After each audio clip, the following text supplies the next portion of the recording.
नमस्कार दोस्तों, चैनल को सब्सक्राइब करें और लाइक करें।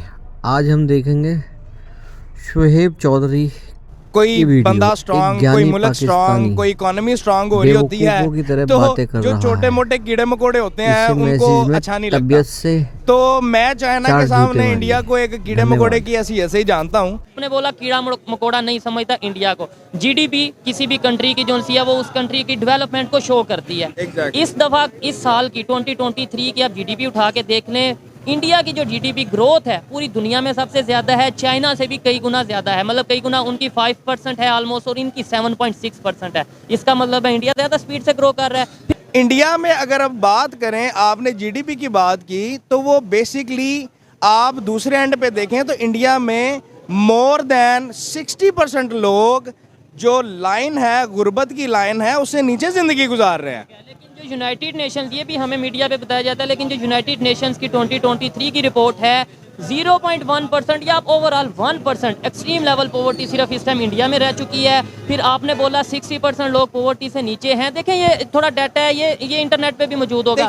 देखें एक मिनट मेरी बात सुने। पैकी बीआरआई की बात हो रही थी जो कि टॉपिक था, और टॉपिक ये था कि भाई इटली ने ऑफिशियली ये कह दिया कि हम एग्जिट करते हैं वहां से। और इंडिया की अगर बात करें तो इंडिया ने भी इसी लेवल का, इसी तरह का एक जो सा इसके मुकाबले में प्रोजेक्ट शुरू किया है, इंडिया मिडल ईस्ट कॉरिडोर, जो कि यूरोप तक जाएगा। ठीक हो गया। क्या ऐसा आपको लग रहा है? मुझे ऐसा लग रहा है कि सी पैक या बीआरआई से पहले तो उनका वो प्रोजेक्ट स्टार्ट होगा और वो जो है वो पाया तकमील तक पहुंच जाएगा। ठीक है, पाकिस्तान के अंदर जो भी बंदा पाकिस्तान का इंटरेस्ट शो करता है ना, उस बंदे को उठा के जेल में डाल देते हैं।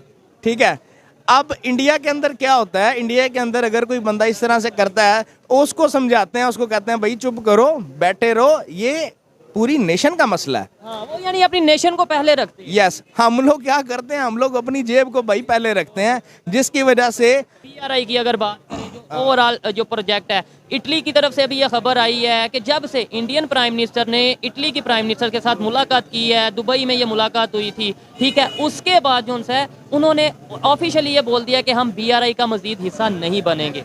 क्या मुझे चाइना और पाकिस्तान के अलावा कोई 2 या 3 कंट्रीज बता दें जिनके इंडिया के साथ रिलेशन बेहतर नहीं? बेहतर नहीं, वेल मुझे नहीं पता। ठीक है, अब पाकिस्तान के कोई भी 4 कंट्रीज बता दें जिनके साथ रिलेशन बेहतर है, कोई भी 4। सबसे चाइना को छोड़। सबसे पहले तो यूनाइटेड स्टेट्स ही है भाई, जिसके साथ पाकिस्तान के ताल्लुकात बहुत अच्छे हैं। इसलिए हमारे यहाँ पे बहुत सी ऑर्गेनाइजेशन है जिन्हें बैन कर दिया जाता है यूएस की तरफ से। हाँ देखें, इसलिए हमें जो है यहाँ पे जो है रशिया के साथ ट्रेड करने से रोका जाता है। इसलिए हमें ईरान के साथ ट्रेड करने से यूएस रोकता है कि ये इसे रिलेशन बेहतर नहीं, इसे ऑर्डर देना कहते हैं। इसी को तो देखें रिलेशन। हाँ देखें। जी तो दोस्तों, मैं हूं शोएब चौधरी और आप देख रहे हैं मेरा और आपका YouTube channel real entertainment TV. आज से 3 दिन पहले इंडियन प्राइम मिनिस्टर की मुलाकात हुई इटालियन प्राइम मिनिस्टर मेलोनी के साथ, और उसके बाद इटली ने यह ऑफिशियली अनाउंस किया है कि हम चाइना का हिस्ट्री का सबसे बड़ा जो प्रोजेक्ट है बीआरआई, उसे ऑफिशियली एग्जिट करते हैं। पाकिस्तानी पब्लिक से बात करेंगे कि चाइना को इससे कितना बड़ा धचका लगेगा, और इंडिया का जिस तरीके से डिप्लोमेटिकली पूरी दुनिया के साथ रिलेशन बेहतर होता नजर आ रहा है, और साथ ही साथ उन्होंने अपना एक प्रोजेक्ट लॉन्च किया है इंडिया मिडल ईस्ट कॉरिडोर, इसके ऊपर कितना फायदा होगा इंडिया को। पाकिस्तानी पब्लिक इसके ऊपर क्या ओपिनियन देती है जानेंगे वीडियो में, और जो मेरी पर्सनल ओपिनियन है वो भी मैं आपको साथ बताऊंगा। चलते हैं वीडियो की तरफ और मिलते हैं वीडियो के बाद। अस्सलाम वालेकुम। वालेकुम अस्सलाम। आपका नाम? साद यूसुफ। क्या करते हैं?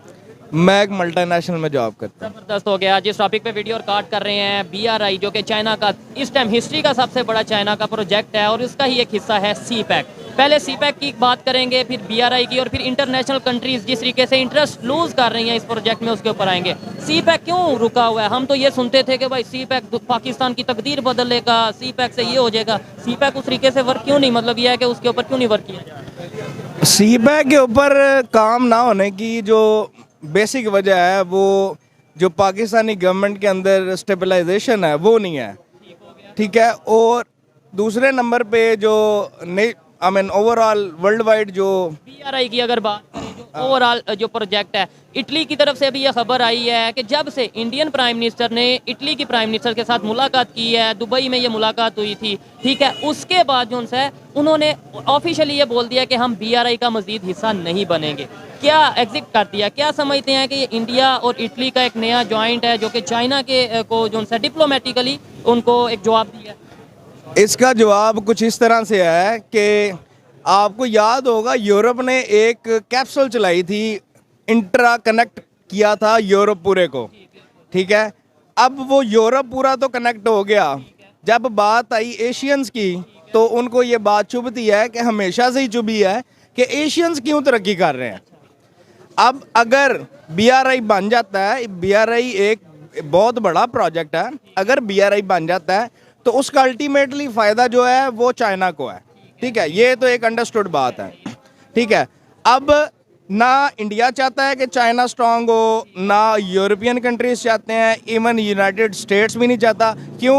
यूनाइटेड स्टेट्स का जो सिर्फ एक आप कह लें हरीफ है, डायरेक्ट हरीफ है, वो सिर्फ चाइना है, और कोई बंदा उसको आंखें दिखा नहीं सकता। ये बात से मैं एग्री करता हूँ कि यूएस नहीं चाहता या यूरोप नहीं चाहता कि चाइना स्ट्रांग हो, लेकिन जो पहली बात आपने की है कि यूरोप नहीं चाहता कि भाई एशिया से कोई कंट्री इस तरीके से उठे। आपने बोला ये जो सारा प्रोजेक्ट है ये एशिया की से यूरोप की वजह से डाउन जा रहा है। अभी इंडिया ने भी इसी लेवल का एक प्रोजेक्ट स्टार्ट किया, वो यूरोप के साथ मिलकर किया। शायद आपको खबर हो जो कि UAE सऊदीया भी उसके अंदर होंगे, इन्वॉल्व होंगे। तो फिर क्या ये डिप्लोमेसी के अंदर नहीं आ जाता कि भाई इंडिया के रिलेशन तो सबके साथ बेहतर हो रहे हैं, चाइना के रिलेशन अब उस तरीके से बेहतर नहीं रह पा रहे इंटरनेशनल लेवल पे?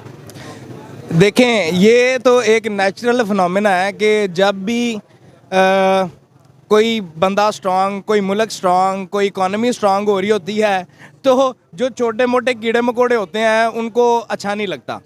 तो मैं चाइना के सामने इंडिया को एक कीड़े मकोड़े की हैसियत से ही जानता हूँ, क्योंकि चाइना जो मार्केट में इन है इस वक्त, मैंने पहले भी आपसे अर्ज़ की कि इस वक्त जो वर्ल्ड वाइड अगर आप किसी भी घर के अंदर देख लें तो अगर 100 में से आप उन्हें कंसीडर करें तो मोर देन 80% चीज़ों के ऊपर मेड इन चाइना लिखा होता है। ये आप पाकिस्तान की बात करें। अब मैं आपने बोला कीड़ा मकोड़ा नहीं समझता इंडिया को। GDP किसी भी कंट्री की जो सी है वो उस कंट्री की डेवलपमेंट को शो करती है। Exactly. इस दफ़ा इस साल की 2023 की आप GDP उठा के देख लें, इंडिया की जो GDP ग्रोथ है पूरी दुनिया में सबसे ज़्यादा है, चाइना से भी कई गुना ज़्यादा है। मतलब कई गुना, उनकी 5% है ऑलमोस्ट और इनकी 7.6% है। इसका मतलब है इंडिया ज़्यादा स्पीड से ग्रो कर रहा है। फिर आईफोन की अगर बात करते हैं, मैन्युफैक्चरिंग चाइना से उठ के वहाँ पे जा रही है। एप्पल की अगर बात करें और बड़ी बड़ी मल्टीनेशनल कंपनीज वहाँ चाइना से उठ के इंडिया जा रही हैं। क्या आपको नहीं लगता कि भाई ये कीड़ा मकोड़ा हमें भी है? मतलब ये है कि स्कूल लेवल, कॉलेज लेवल पे ये समझते हैं कि जो चाइना है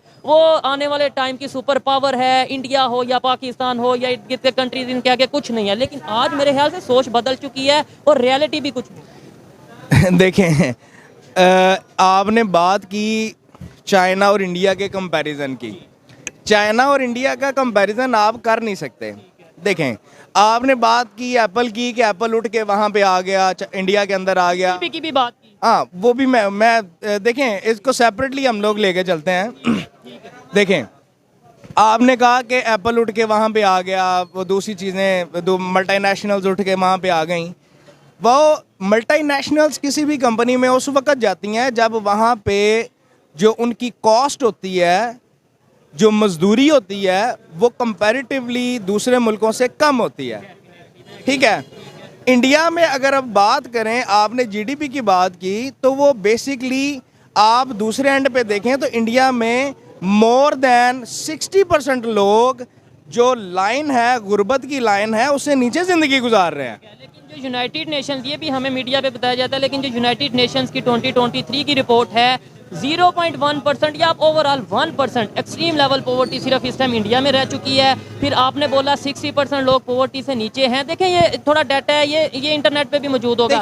देखें एक मिनट मेरी बात सुने। और आपने बोला वहाँ पे पॉवर्टी, मैं यहाँ पे श्योरिटी से कहता हूँ कि नो डाउट गुर्बत वहाँ पे होगी, लेकिन जिस तरीके से अभी वो अपने उनके बिजली का पर यूनिट देख लें, उसके अलावा वहाँ पे जो आटा घी चावल की कीमत देख लें, उसके अलावा आप वहाँ पे बाइंग पावर लोगों की देख लें, और एज कम्पेयर टू पाकिस्तान मतलब बहुत ज़मीन आसमान का फ़र्क है। नहीं, यहाँ पे आप थोड़ा सा स्लिप कर रहे हैं। नहीं, डिबेट का मतलब ये होता है ना, आप मेरी बात से डिसएग्री कर सकते हैं, मैं आपकी बात से। तो मैं अभी एक रिसेंटली इंटरव्यू देख रहा था, पाकिस्तान में कंपैरेटिवली जो देखें, आप जब ज़्यादा हुजम की बात करते हैं ना, तो उसमें वो सारी चीज़ें कवर हो जाती हैं जो कि नॉर्मली किसी भी कंट्री को, किसी भी नेशन को, किसी भी डेमोक्रेटिक स्पेशली कंट्री को जो डैमेज कर रही होती हैं, ठीक है। और वो डैमेज कर क्या कर रही होती हैं, वो उसमें सबसे बड़ी जो चीज़ है वो है आपकी गवर्नमेंट की स्टेबिलिटी। ठीक है, ठीक है। अब आप अगर ये बात जीडीपी की बात कर रहे हैं तो आप ये देखें कि पिछले कितने साल से कंसिस्टेंटली मोदी की हुकूमत है। अब मोदी ने जो प्रोजेक्ट शुरू किए, हाँ समहाउ करप्शन हुई होगी, करप्ट लोग वहाँ पे भी हैं, जगह पे होता हर जगह पे हैं। अब जो करप्शन हुई, लेकिन उसका अगर आप 5% भी फायदा देखें तो वो इंडियन नेशंस को हो रहा है। ठीक है, पाकिस्तान में क्या है, पाकिस्तान में एक प्रोजेक्ट शुरू होता है, दूसरा आगे टांग खींच लेता है। ठीक है, वो प्रोजेक्ट, वो उस पर जितनी इन्वेस्टमेंट हुई